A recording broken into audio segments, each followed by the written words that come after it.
Hey there, I'm R.K. Livingston, and I'm so glad you could join me here at the Story Box again.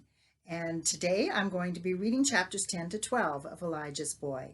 In our last episode, Nathaniel had to risk re entering the city in order to find food supplies because theirs are pretty much run out. So he goes to Abner the baker for help, and he learns there just how dangerous it would be for him to be recognized or caught, and that they're calling him Elijah's boy in the city.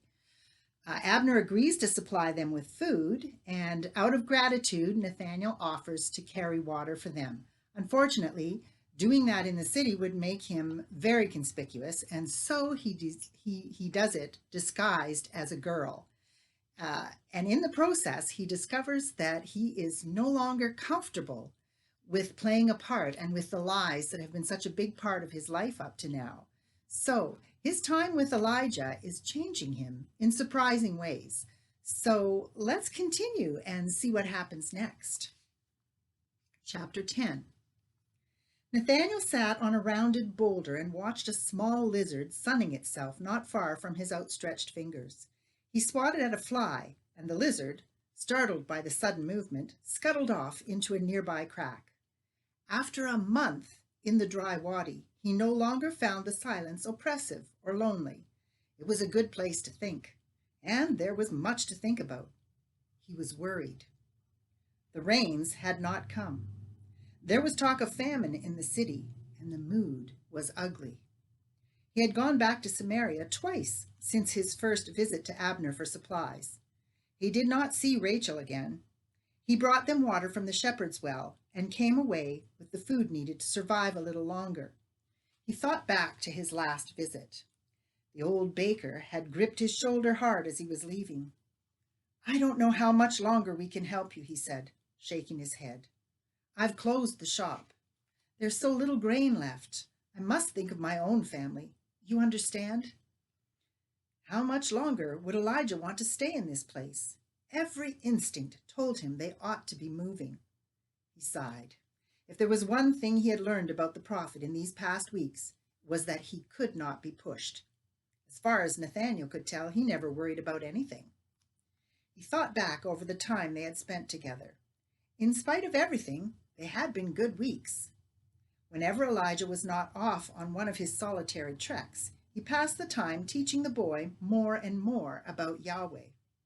His stories were hard to forget. They caught at Nathaniel's imagination and fueled his dreams. He leaned back and closed his eyes. One story in particular came most often to mind. It was about David, a boy, not much older than he was, confronting a giant in battle with only a sling and a few stones. Somehow, David knew he could defeat the giant, even if the idea seemed ridiculous. He didn't just hope he could win, he knew it. Nathaniel remembered Elijah saying that David knew it was God's battle, not his own, and that his courage was rooted in his faith. He opened his eyes as a new thought struck him. Perhaps that's why Elijah never worried. He probably thought all their problems were really God's problems.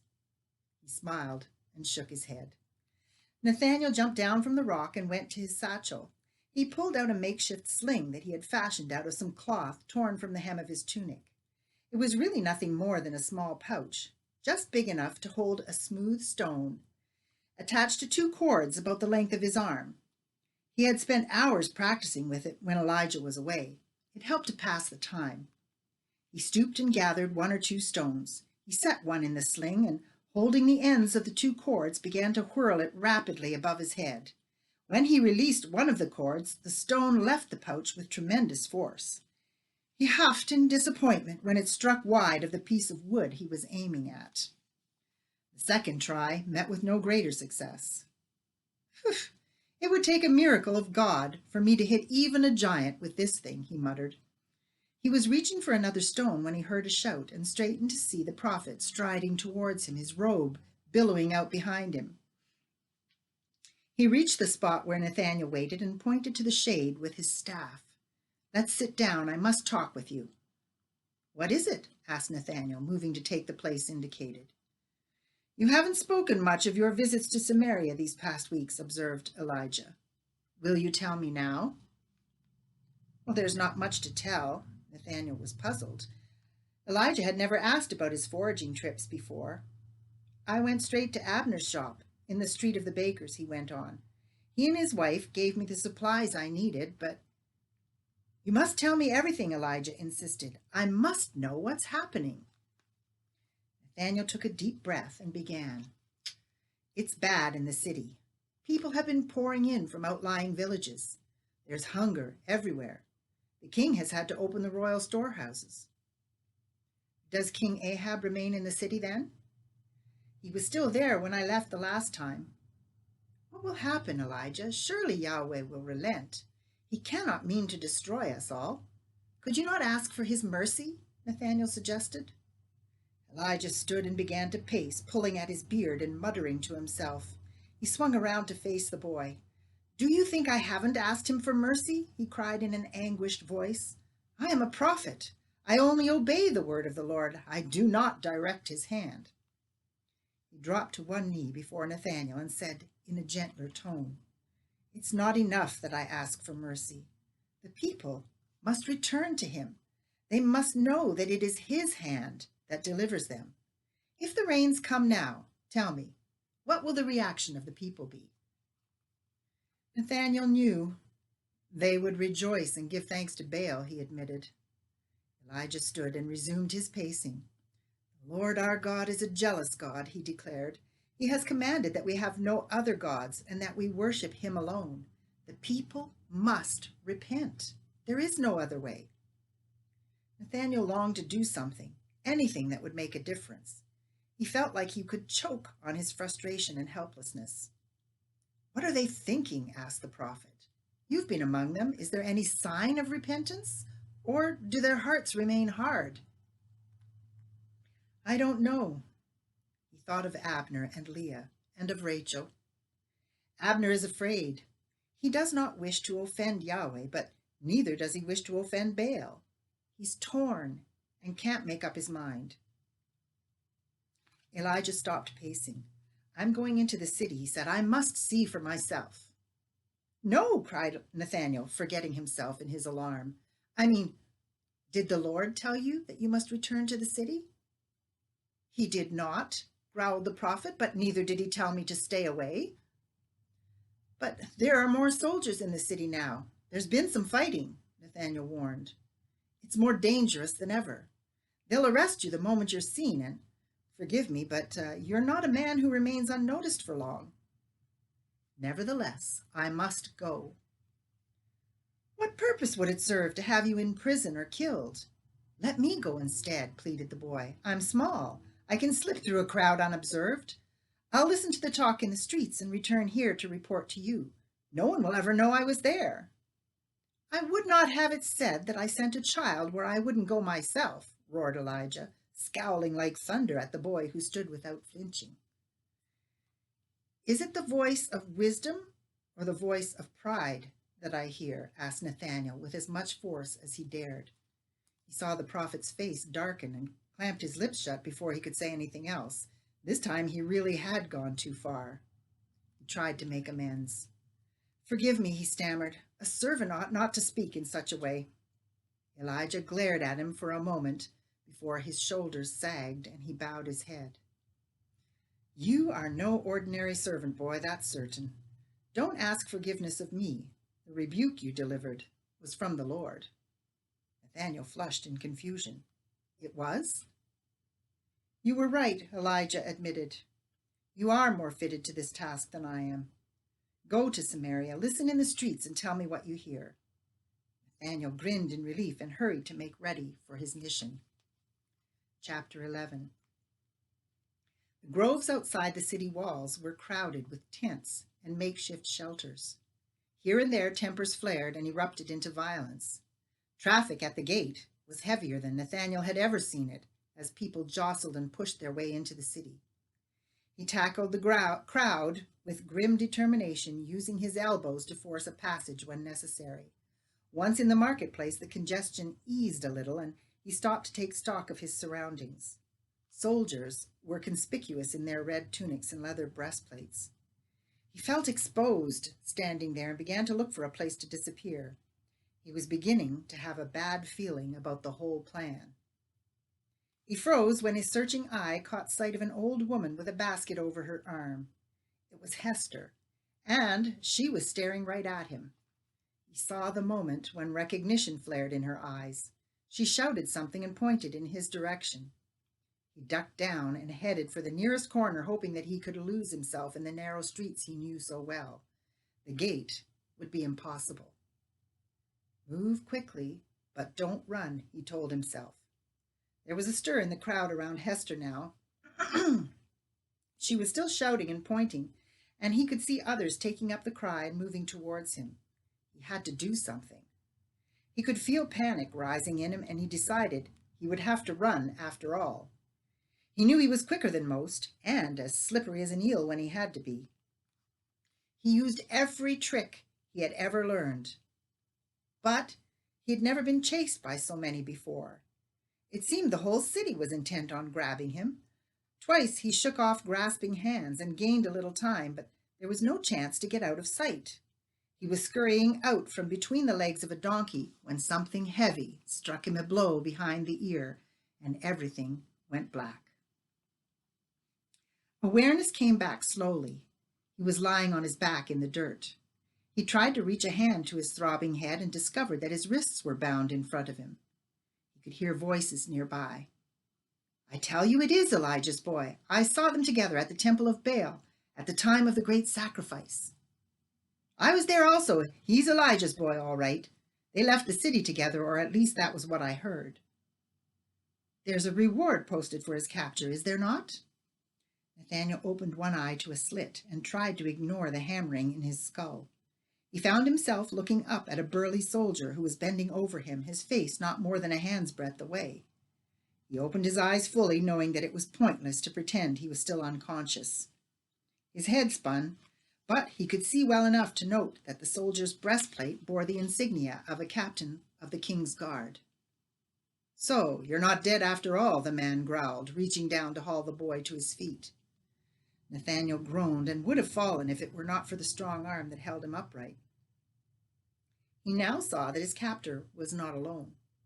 3 other soldiers, all wearing the blue stripe that identified them as the king's personal guard, stood nearby.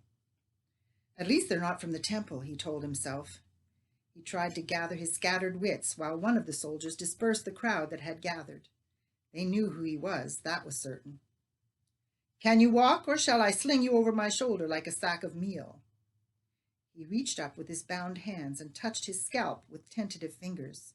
His hair was sticky with blood. "I can walk," he said with a show of defiance. The captain nodded with something like approval. "You are the servant of the prophet Elijah," he observed. "Don't bother to deny it. You've been recognized." Nathaniel refused to respond as he stumbled along in the midst of his 4 guards. One of them had a tight grip on the end of the rope that bound him. They were giving him no opportunity to break free and run, even though it seemed obvious that he was in no shape to make an attempt. He could feel cold fingers of fear clutching at his heart as they left the lower city behind. "Where are you taking me?" he demanded. His voice was not quite steady. "Where else but to the palace?" the captain responded. "In the absence of the master, the servant will have to do." Of course, they want Elijah, but no one knows where he is, thought Nathaniel. No one but me. He remembered Abner telling him that Balak still wanted Elijah dead. They must be planning to make him reveal the prophet's hiding place. He shuddered. "I will not betray him," he resolved. "I'd rather die myself." He broke out in a cold sweat at the thought. He didn't even notice that his steps were lagging until the guard behind him gave him a gentle prod and there was a rough jerk on the rope, reminding him that he had better keep up. By the time they were approaching the palace compound, he was certain that he was indeed going to die. He might as well just accept it. He would not reveal the prophet's whereabouts no matter what. He wondered how long Elijah would wait for him at the ravine. He could only hope that he wouldn't come to the city to look for him. If he did, the soldiers would catch him after all, and Nathaniel's death would have counted for nothing. Chapter 12.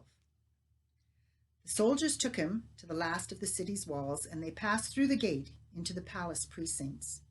There was something final in the way the gate closed behind the little procession. Nathaniel walked in a kind of numbness, but it wasn't long until his mind started to rebel at the thought of dying. He discovered that he wasn't quite ready to give up all hope of escape. If there was a way, he would find it. He began to take note of his surroundings, searching for some opportunity, anything that might offer a reprieve. There was nothing, though, and he pressed his lips together and lifted his chin, determined not to disgrace himself by letting them see his fear. Once they entered the palace, he was soon lost in a maze of connecting courtyards and echoing passageways. Their footsteps sounded loud on the polished marble floors. He gazed in awe at the finely crafted tables, inlaid with ivory. There were statues, so lifelike that he could scarcely believe they were made of stone. The walls were paneled with carved cedar, and the scent of them tickled his nostrils. There were plenty of places to hide if he could just get free. They passed several officials, some of whom stared at him with open curiosity. At last they entered a chamber where several groups of men stood about, talking in hushed tones. A silence descended as the 4 soldiers with their captive went straight to the huge doors at the far side of the room. "We've been waiting here since dawn," one man protested. "Huh, then you'll wait a little longer," growled the soldier in the lead. The door opened in answer to the captain's knock, and he entered with Nathaniel in tow, leaving his companions in the outer room. There was a scribe seated at a table in one corner of the room.